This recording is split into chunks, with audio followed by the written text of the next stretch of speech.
वो तारिक टैडी सफ़ा मरवा का बाप था और मैं चाहती हूँ कि हुकूमत और जितने पाकिस्तान के जितने लोग तारिक टैडी से मोहब्बत करते थे इन बच्चियों का साथ दे। मुझे अननोन नंबरों से धमकियाँ भी लगाई जा रही हैं। ये बेटियाँ तारिक टैडी की बेटियाँ हैं और तारिक टैडी वो फ़नकार है जिसने पाकिस्तान की 30 साल खिदमत की है।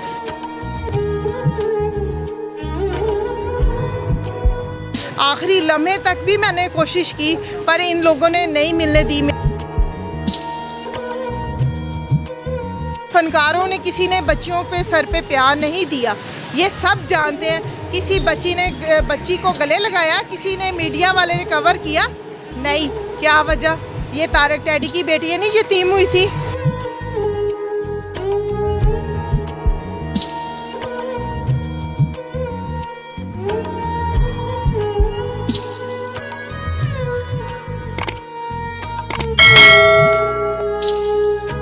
अस्सलाम वालेकुम, आप देख रहे हैं औसाफ डिजिटल। मैं हूं ज़ुबैर अवान। तारिक टैडी साहब मरहूम जिनके बारे में हर बंदा जानता है, पाकिस्तान में, पाकिस्तान से बाहर, अल्लाह पाक उनके दर्जात बुलंद फरमाए, फ़ौत हो चुके हैं। अब उनकी जो साबका अहलिया हैं वो एक इश्तिहार पकड़ कर अपनी इन दो बेटियों के हमरा एहतजाज कर रही हैं। ऐसी क्या वजह बनी कि इनको एहतजाज करना पड़ा, या ये फिर एहतजाज क्यों कर रही हैं? तो आइए इनसे बात करते हैं। आप तारिक टैडी साहब की साबका अहलिया हैं जी। आपने पोस्टर पकड़ा हुआ है और आप एहतजाज कर रही हैं, क्यों एहतजाज कर रही हैं? देखिए, मैं इन बच्चों के हक़ के लिए खड़ी हुई हूँ। अगर पहले तारिक टैडी ज़िंदा थे ना तो वो अदालत में खर्चा देते थे 21,500 एक साल पहले। तो अब उनके इंतकाल से बाद पहले भी 3 माह पहले खर्चा नहीं मिला। अब उनके जाने के बाद भी हमें 3 माह से खर्चा नहीं मिला, तो बहुत मुश्किल हो गया। स्कूल की फ़ीसें अदा करने वाली हैं और कुछ बुक्स वगैरह का ख़र्चा, अगली क्लास में बैठना बच्चों ने, तो मेरे पास इतना अखराजात नहीं है कि मैं अपनी बच्चियों की स्कूल की फ़ीसें दे सकूं और कुछ ट्यूशन कारी साहब की फ़ीसें। कोई फ्री में तो नहीं पढ़ाता किसी के बच्चे को। देखिए, अगर वो फ़नकार है ना, आज अल्लाह मियाँ उनको जन्नत फ़िरदौस में आला मकाम दे। वो तारिक टैडी सफ़ा मरवा का बाप था और मैं चाहती हूँ कि हुकूमत और जितने पाकिस्तान के जितने लोग तारिक टैडी से मोहब्बत करते थे इन बच्चियों का साथ दें और इन बच्चियों के हक़ दिलवाने के लिए मेरे साथ पूरी सपोर्ट करें, क्योंकि मुझे इन लोगों से ख़तरा भी है। मुझे अननोन नंबरों से धमकियाँ भी लगाई जा रही हैं, क्योंकि हम मीडिया में भी आ चुके हैं। तो धमकियाँ कौन दे रहा है? ख़तरा किन से? शहबाज से और सोनू से।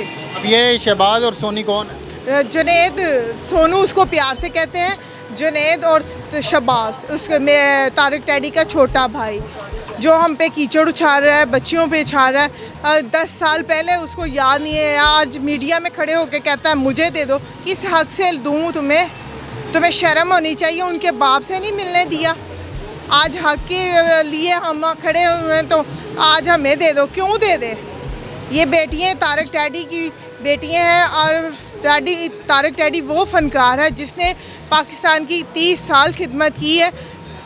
हुकूमत को चाहिए इन बच्चियों की सपोर्ट करना। उनकी जानिब से आपके ऊपर ये भी इल्ज़ाम लगाया गया था मुबैना तौर पे कि आप टैडी साहब को मेंटली टॉर्चर बहुत ज़्यादा करती थी, जो वो बीमार हुए वो आपकी वजह से हुए। इसमें कितनी सच्चाई है? ये सरासर झूठ है। तारिक टैडी से मेरा रिश्ता 10 साल पहले ख़त्म हो चुका है। अगर मैंने टेंशन देनी होती तो क्या मैंने साथ होना था कि नहीं? ये मेरी बहनें सब जानती हैं कि ये बच्चियाँ तारिक टैडी से मैं ही मिलाती थी, फ़ोन पे भी बातें करवाती थी और रोडों पे भी मैं ही मिलाती थी। आखिरी लम्हे तक भी मैंने कोशिश की पर इन लोगों ने नहीं मिलने दी। मेरे पास ऐसी रिकॉर्डिंग इनकी सारी मौजूद है। इन्होंने कहा अभी नहीं आना सफ़ा मरवा, सोनू ने कहा, और साथ ही उसने कहा शहबाज। वो कौन होता है कि इन बच्चियों को रोकने वाला, बच्चियों को बाप से मिलने के लिए? उनको शर्म होनी चाहिए, डूब जाना चाहिए। इन बच्चियों का बाप के आखिरी लम्हे से महरूम किया, बातें को मना किया गया मिलने से? यस। अभी भी धमकियाँ दी जा रही हैं? जी। क्या धमकियाँ देते हैं? कि आप लोग इंटरव्यू पर आना मना कर दो, वरना हम बहुत बुरा करेंगे आपके साथ। अभी कितना टाइम हो गया आपको सड़कों पे रुलते हुए, एहतजाज करते हुए, अपना हक मांगते? देखें, हमें तो तारिक टैडी के जाने के बाद दुख तो बहुत ज़्यादा हुआ, तो अब मुश्किल हो गया। सिर्फ बच्चों की स्टडी के लिए मेरे पास ऐसी सपोर्ट नहीं है कि मैं इन बच्चियों के लिए कुछ करूं, क्योंकि मैं बच्चों को संभालती हूं, मैं कहीं जॉब नहीं करती। सफ़ा मरवा को ही अपने पास रखा हुआ है इन 10 साल से। अगर मैं ऐसी होती, मेरे पे बड़े इल्ज़ाम लगाए उन्होंने, बड़े गंदे लगाए। शर्म होनी चाहिए, तुम्हारे घर में बेटियाँ हैं, तुम भी किसी बेटी के बाप हो, ठीक है, ये भी किसी की बेटियाँ हैं और मैं भी किसी की बेटी हूँ। तुमने हमारे पे इतना गंदे घटिया इल्ज़ाम लगाए, अब तुम्हारे ख़ानदान में कोई मरेगा मेरी वजह से मरेगा। ज़िंदगी मौत तो अल्लाह ताला ने ही देनी है। अब आप चाहती क्या, मेन मुतालबा क्या है आप? मेन मुतालबा ये है मेरी बेटियों का हक दिया जाए, और हुकूमत से अपील है कि इन बच्चियों को जितनी आप सपोर्ट करें। वो फ़नकार था इस मुल्क का, इन बच्चियों का इनका वो हिस्सा दिया जाए और इनकी स्कूल की महाना और खर्चा वो उठाएं। मतलब आप ये चाहती हैं कि जिस तरह फनकारों ने सोनू को सपोर्ट किया या फिर उनके भाई को, इसी तरह वो आपकी बच्चियों को भी फनकारों ने नहीं सपोर्ट किया। सॉरी, फनकारों ने, किसी ने बच्चियों पे सर पे प्यार नहीं दिया, ये सब जानते हैं। किसी बच्ची ने बच्ची को गले लगाया, किसी ने मीडिया वाले ने कवर किया नहीं। क्या वजह?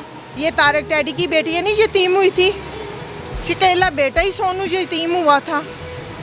इनका ये कहना है कि जिस तरह सोनू तारक डैडी का बेटा है, उसी तरह ये दोनों भी उनकी बेटियां हैं। ये तारक डैडी साहब की साबिक एहलियां हैं जो कि इस वक्त सड़कों के ऊपर रुल भी रही हैं और साथ साथ एहतजाज कर रही हैं, इन बेटियों का हक लेना चाहती हैं। तो ये चाहती हैं कि कोई इनके सर के ऊपर भी शफकत का हाथ रखे। इन्हें साथ साथ जो फनकार साथी थे उनसे भी गिला है कि उन्होंने सोनू के सर पे तो हाथ रखा है लेकिन इनके सर पे हाथ नहीं रखा। तो अल्लाह करे इनका जो मुतालबात हैं वो पूरे हों। उसको वज़ीर आला हाउस भी लेके गए हैं, तो वो तब ये बच्चियाँ नहीं नज़र आई थी उनको। मेरे ख्याल है जॉब भी मिल, उधर जॉब भी मिल गई, उसको हर चीज़ मिल गई, गाड़ी, बैंक बैलेंस सारा तारक डैडी के उसके पास है। हमारे पास कुछ नहीं है। अगर तारक डैडी की प्रॉपर्टी, बैंक बैलेंस में सफ़ा मरवा का हिस्सा नहीं है तो बताएं फिर क्या करें हम? अगर आपके मुतालबात पूरे नहीं होते फिर क्या करें? हम उतनी देर यही करेंगे, मीडिया में आएंगे। एहतजाज आपने कहाँ पे जाके की? गवर्नर हाउस, वज़ीर आला हाउस, प्रेस क्लब के पास। किसी ने नहीं सुनी? नहीं, अभी तक किसी ने नहीं सुनी। तो ये थी आज की वीडियो। अल्लाह करे जो भी इनके मुतालबात हैं वो पूरे हो जाएं। अल्लाह हाफ़िज़।